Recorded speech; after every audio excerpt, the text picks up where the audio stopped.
एक बार की बात है। एक गांव के आसपास घना जंगल था। वहां एक बहुत ही खतरनाक चुड़ैल का साया था।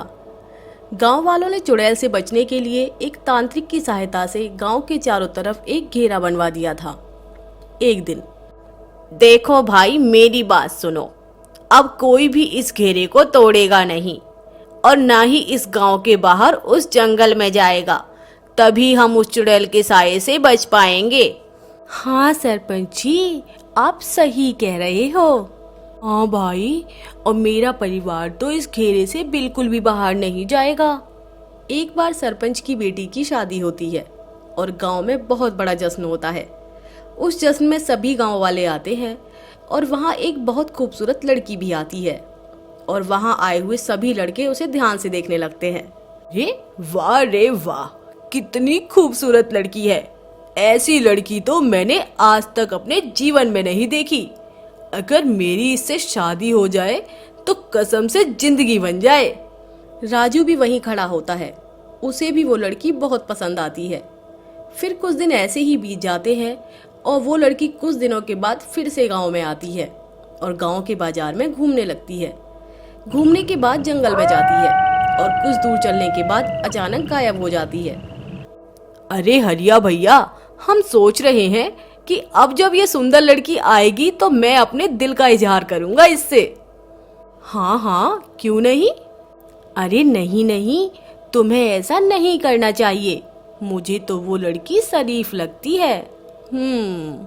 मैं आज उससे अपने प्यार का इजहार करूंगा, उसका पीछा करूंगा। देखूं तो सही वो रहती कहाँ है। रामू की बात सुनकर राजू वहां से चला जाता है और कुछ दिनों के बाद वो लड़की गांव में वापस आती है और जब जंगल में वापस आती है तो रामू उसका पीछा करता है। तुम मेरा पीछा क्यों कर रहे हो? वो मुझे आपसे बात करनी थी। रामू इतना कहता है कि लड़की अचानक चुड़ैल में बदल जाती है। लड़की को चुड़ैल के रूप में देखकर रामू बहुत डर जाता है। कौन हो तुम और तुम ये लड़की से चुड़ैल में कैसे बदल गई? तुम मेरे शिकार हो। बहुत दिन हो गए किसी जवान आदमी का मांस नहीं खाया। हा हा हा हा हा। मुझे जाने दो, मैंने तुम्हारा कुछ नहीं बिगाड़ा है। लेकिन चुड़ैल रामू की एक नहीं सुनती और रामू को खा जाती है और अगली सुबह रामू की आधी खाई हुई लाश गांव वालों को गांव में पड़ी मिलती है, जिसे देखकर गांव वाले बहुत डर जाते हैं।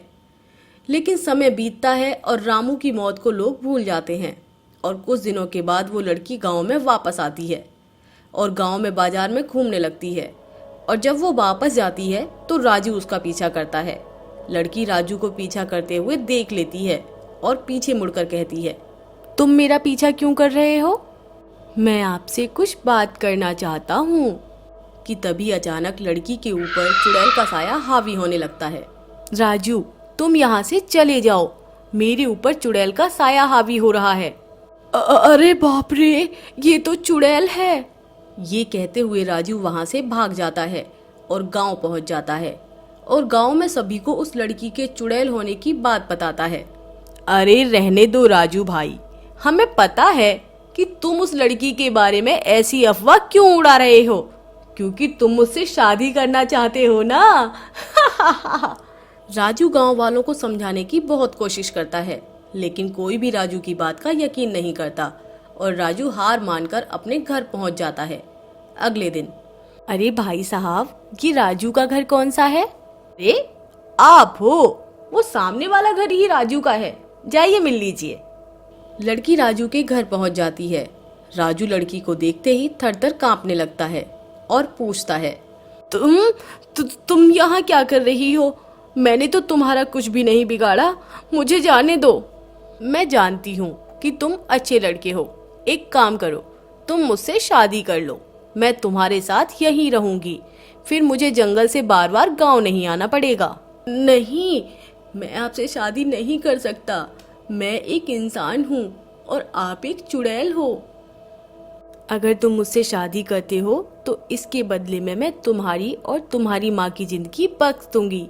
नहीं तो जैसे ये सभी गांव वाले मरने वाले हैं, ठीक उसी तरह से तुम और तुम्हारी माँ भी मरने के लिए तैयार हो जाओ।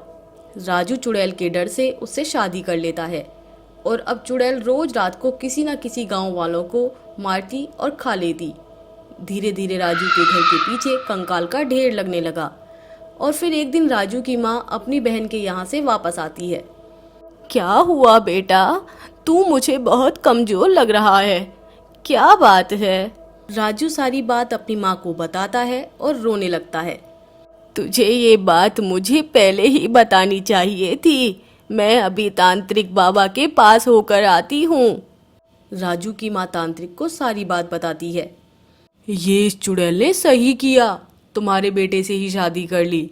अब इस चुड़ैल को तुम्हारे बेटे के हाथों ही मरवा दूंगा।